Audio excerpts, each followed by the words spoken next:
మనతో పాటు నిరుద్యోగం ఉన్నాడు. ఎట్లా చూస్తారు బ్రదర్ కాంగ్రెస్ ప్రభుత్వం అధికారంలోకి వచ్చిన 2 లక్షల ఉద్యోగాలు ఉన్నది? అధికారం వచ్చి 2.5 సంవత్సరాలు గడిచినా కానీ కేవలం 16,963 పోస్టులు మాత్రమే నింపింది.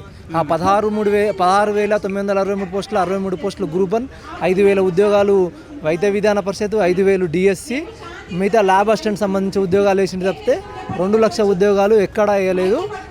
మేము ఎక్కడ చర్చకైనా మేము సిద్ధం. నిరుద్యోగులు ఇందిరా పార్క్ వస్తాడా రేవంత్ రెడ్డి గారు, అలాగే అసెంబ్లీ సాక్షిగా వస్తాడా? అసెంబ్లీ సాక్షి ఏమన్నాడు? మేము 2 లక్షల ఉద్యోగాలు ప్రజాపాలన అని చెప్పిండు. ప్రజాపాలన అసలు ఏం జరుగుతుంది? ప్రజాపాలన ప్రజలకు ఏడ న్యాయం జరుగుతుంది? 6 గ్యారంటీలు ఎక్కడ పోయినాయి? 6 గ్యారంటీలలో ఏదైనా అమలవుతుందా? రైతు బంధు కానీ, రైతు బీమా కానీ, ఉచిత బస్సు కానీ, మహాలక్ష్మి పథకం కానీ ఏడ అమలు కావట్లేదు. ఈ అమలు కావాలని మేము కోరుకుంటున్నాం. అలాగే నిరుద్యోగులని కావాలని ఇది ఉద్రేకపూర్వకంగా ప్రసంగాలు చేపించి ఉద్యోగాలు వేయకుండా పోరగాలని కావాలని మంత్రులతో ప్రెస్ మీట్లు పెట్టించి ఉద్యోగాలను కావాలని జాప్యం చేస్తున్నాడు రేవంత్ రెడ్డి.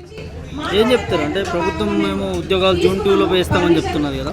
జూన్ 2.5 సంవత్సరాలు అయిందండి. జూన్ 2 అనేది 3 సంవత్సరాలు వెళ్ళిపోయింది. 3 సంవత్సరాలైనా 4 సంవత్సరాలు లాస్ట్ 1 ఇయర్ ముందల వేసి మేము మళ్ళీ 2 లక్షల ఉద్యోగాలు వేసినాం. మా గవర్నమెంట్ ప్రజాపాలన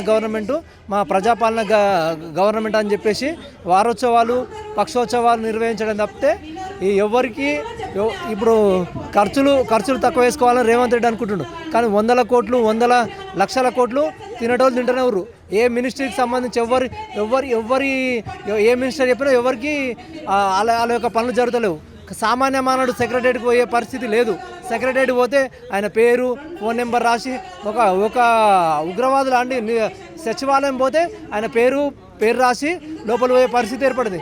గత గవర్నమెంట్ ఉన్నప్పుడు ఓన్లీ కేవలం పర్పస్ అడిగి లోపల పంపించేది.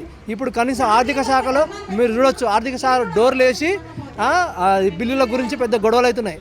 ఇది ప్రజాపాలన మరి రేవంత్ రెడ్డి గారికి తెలవాలి. మేమైతే ఎట్టి పరిస్థితుల్లో ఈ 2 లక్షల ఉద్యోగాలు వచ్చేదాకా మేము ఊరుకునే ప్రసక్తే లేదు.